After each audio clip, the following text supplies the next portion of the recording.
Okay, welcome back. Got another good story for you.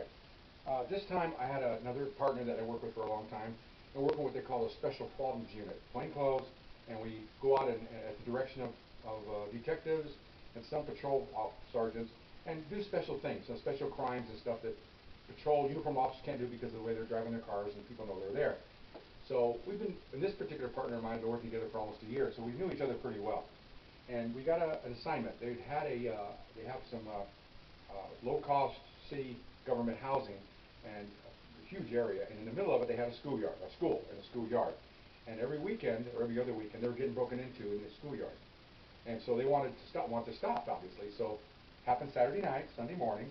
So our sergeant decided to put me and my partner in plain clothes inside the school, inside one of the rooms, and see if we can do something. It's kind of labor intensive because if nothing happens and you got two officers for 8 hours sitting on their dubs not doing anything, and that's not doesn't help the citizen community because you pay for action, not to sit around and play cards. Okay, so we get all our equipment and we go in there about midnight, 11 o'clock at night, and we go into a classroom and we're in the classroom. Now, these classrooms are old school. They have the regular classroom, and they have connecting bathrooms, and then they have the whole one wall into the courtyard is windows, and then it's a whole almost a half circle of almost maybe 20 classrooms, and then the schoolyard's out there, and then they have other classes over there. So we're in this one side.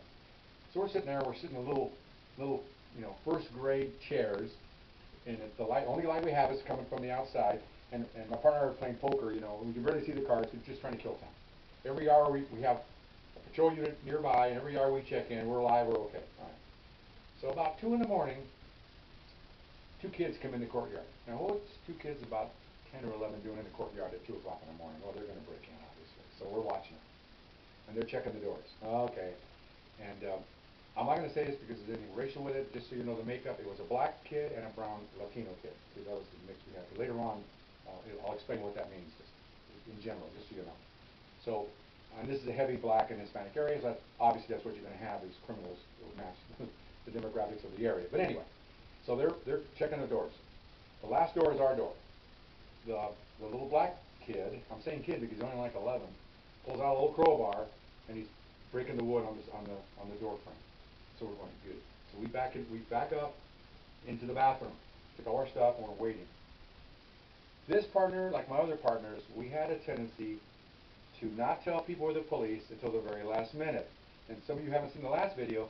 We do this for a couple of reasons. One, unlike TV where you yell police a block away, you wind up in a foot pursuit.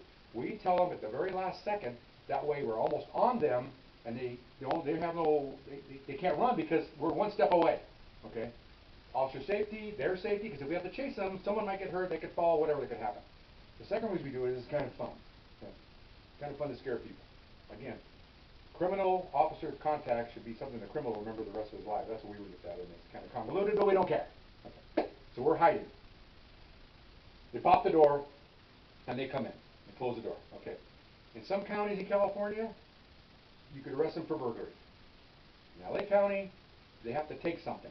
Okay, that's just the way they do it. They keep saying we can't win anything, we can't do anything, so just the way it is. So we have to wait till what they call aspiratation. I didn't know that word until I came on the police department. Basically, they have to take stuff. So we're watching them. So they run over to the desk, they break the desk open, they're getting change, they're putting it in their pockets. Now they've taken something. They're getting erasers and pencils. They run to the door, they're stacking it. They go back and get some books. Run to the door, stacking it. They're laughing the whole time because obviously they've done this before. It's not their first time. So they have a projector with the whole strip film. They take that and they put it by the door. And one of them says, let's go to the other room. Okay, so here they come. They know the area because they were here before. They go right through the bathroom. Well, going to have to get through 500 pounds of police officer. So we're standing like this waiting for them. We're waiting, and again, we don't wait. We don't tell it first. So we're waiting and waiting. Here they come, and it's kind of semi-dark, and the door opens inward. So I grab the handle. I look at my partner. We give the nod. We've done this before. They get right to the door, and we go, "Wah!" They scream, and they're little guys, so we're like this over them. It's like it's like giants, a little kid, and they're like, "Ah!" We go, police officers, get on the ground!" And, "Ah!" And they're crying the whole time. So we take them down, we cuff them, little guys. Okay, so get on the radio, call for our sergeant now, and the other black and white, and they have the key. They come in. And they're like, they're crying the whole time. We pick up all the stuff. take them to the station. So we're in there, and they're juveniles. They're really juveniles. They're not even, they're so little that in those days you arrested them, you put a file on them in the station, and then when they turn 18, they destroy the file. You get a freebie, so to speak, especially when they're that young. I don't know what they call it, but it's just, you get a free one, even though it's burglary and all that. Even the district attorney will say it's hard to prosecute a 10-year-old because he got to show that he knew it was wrong. What kind of intent did he have? All this stuff that the DAs don't want to try because it's very difficult to convict a 10-year-old on burglary or any charge. Well, maybe murder or something, but I mean something like this, property crimes, they don't want to get involved in. Okay, so, but that's fine. So we're processing them. So my partner's writing the report, and I'm going to process the juveniles. We didn't even take their fingerprints. That's how little they were. We don't take fingerprints on people, I think it's under 14 because they're just too small. So we just process them. So I call their parents. Now I'm calling their parents about 4:30 in the morning on a Sunday. Okay. Now, first of all, my kids wouldn't be out unless they were probably at a friend's house. If I told their folks I'm hanging out with my buddy and now that. Okay, so I'm calling these people and they're like half asleep.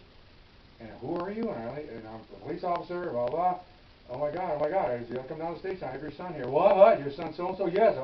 So now they're woke up. So about an hour goes by and I get a call from the desk. Your parents are here because there's nobody around. There's just a couple of desk officers and these parents, and they're all mad. So I come out and I met all four of them. And I said, this is what we have. I gave them the whole story that I've told you. So you could see, and I'm going to put this in a nice way and in a truthful way. It looked like, for the Hispanic family, it looked like they were probably the first generation in the U.S., hard-working folks. I think he was a gardener or something, but and these are their children, is what I got from them, first-generation Americans, and they want them to do good. And here they're in custody, okay? They're being arrested. He's not happy. The black guy looked like he'd come out of construction, a big burly guy, wearing a T-shirt, and he says he works till midnight every night trying to make a family. He's mad. His wife is upset. Good people, okay? These are the ones you don't see on television. These are people that just work hard, they vote, and they hide in their houses because the criminals are running the street. These are good people. So I explained to them, I explained to you, they'll get a 131, it's going to be in here, you can come in anytime with an attorney, they'll just purge it, and it's not going to get fingerprinted, it's not going to get photographed, so once we hand you their file, that's it, they get one free one, that's it, it's over. So they're kind of happy about that because, okay, fine. So first one up is the Latin gentleman, the Latin kid. So I take the father back there, he signs for his son, come back in a couple of days to talk to the detectives with his son, and so we had a holding tank, probably 10 by 10, with one steel door and a glass window in it, and a bench for the suspects could sit down in it. So I come to the door, and I got the Latin dad with me, and both kids are sitting there. They look up, and the Mexican kid goes, "Ah!" He just starts crying because he knows Dad's here. Okay, and I said, I have to make sure. Is that your son? He goes, "Yeah, that's my son." I said, "Oh boy, okay." So if it had been my daddy, I would rather go in jail. But anyway. So I unlocked the door, opened the door, and I said, okay, you're free to go with your dad. So he gets up and starts to walk to the door.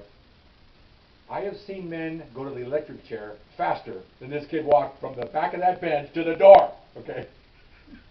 So he gets to the door, and he gets to the entry of the door, and the dad backs away, and I'm holding the door because I have another kid in there, and I see his hand come up and just give him a smack across the head. I mean, he hits his son right across the head and almost knocks him on the ground. And I go over to him, sir, you can't do that. You can't hit your child in the police station. I said, you shouldn't hit your child anyway, but what you do once you leave here, I said, you can't do it.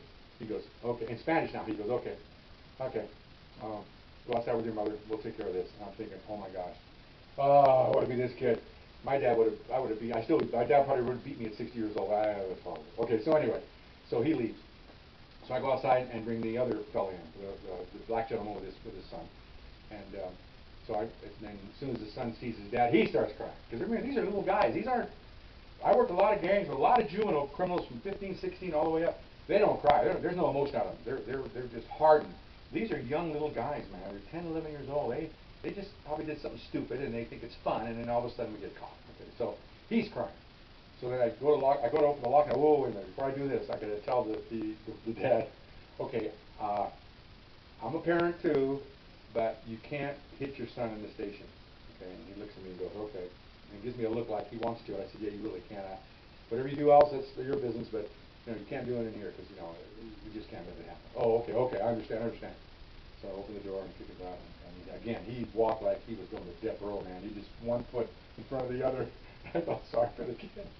So he walks out, and the dad just grabs his collar and just kind of lifts him as they're walking out. The kid barely touched the ground, and out through the front, and out they go. And I went, oh boy, woo, I want to be in that car. And of course, my partner's watching this. He goes, wow. I said, yeah, wow. So that was a good experience. Now, I gotta back up first before I continue. Before I went too far, right after we took him down in the school room and we took him to the police car, they both had large pee stains on them because we scared the pee out of them. I almost forgot that part.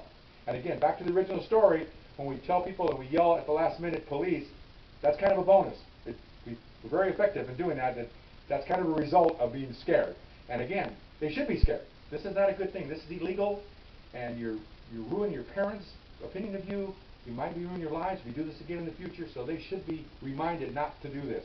And if it works, fine. If it didn't, well, fine. But if I can get one or two people to remember this and not do anything in the future, then maybe I succeeded in stopping some of this. Who the heck knows? Anyway, I forgot about that. So that's that story. Kids in the schoolyard. I hope you enjoyed it, and I'll see you next time. Thank you very much. Bye-bye.